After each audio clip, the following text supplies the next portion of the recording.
Nacho Libre has warmed the hearts of millions of people, while at the same time bringing Mexican culture to mainstream audiences here in the US. The story is about a Catholic friar whose orphanage that he grew up in, as well as works at, never has enough resources. So he decides to make money as a luchador to help fund the struggling orphanage. The movie highlights what you can achieve if you believe in yourself. Jack Black's humor and humility takes this movie to the next level. But did you know this movie was based on a true story? The real-life Nacho Libre, Fray Tormenta, whose real name is Sergio Gutierrez, was born in 1945 in Hidalgo, Mexico. He was born into a very large family. He is the second youngest of 17 children. Growing up, he had a very normal life in Mexico. It wasn't until he got into his teens when his life went into a very dark place. At the age of 22, he became addicted to drugs and alcohol. And like a lot of people who are struggling with addiction, this led him to try to get clean. He went to a Catholic church for help, and from what he said, he was only shooed away and no one would help him. This made him extremely angry and hurt, and this would be the motivation that would cause him to finally get clean. He decided that when he got clean, he would become the kind of priest that he had hoped was there for him at his darkest hour, but he couldn't find. On his new mission and his new love for God, his theological studies took him to Rome and Spain. He did finally return to Mexico, where he spent some time teaching philosophy at Catholic universities. His true calling came when he decided to open his own orphanage to take care of homeless children in Mexico. While running the orphanage, he ran into a serious problem: money. The orphanage mainly depended off the donations from people and organizations. So to make money, Sergio would don a gold and red mask and became a luchador, using the name Fray Tormenta. He wrestled his very first match on August 8, 1989. This was a freelance show that he ended up winning. After this match, he would go on to wrestle the majority of his matches for the UWA.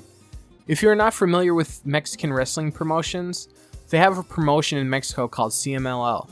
This is the oldest and largest wrestling promotion in Mexico, very similar to our WWE. CMLL was known for its very conservative views on wrestling: no blading, no specialty matches like ladders and tables.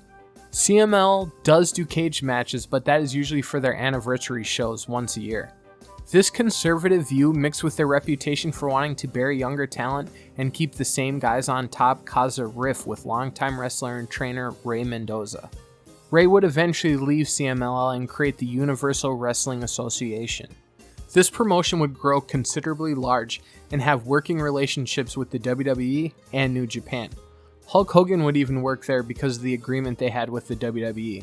The WWE would even let the UWA create a title called the WWF World Light Heavyweight Championship.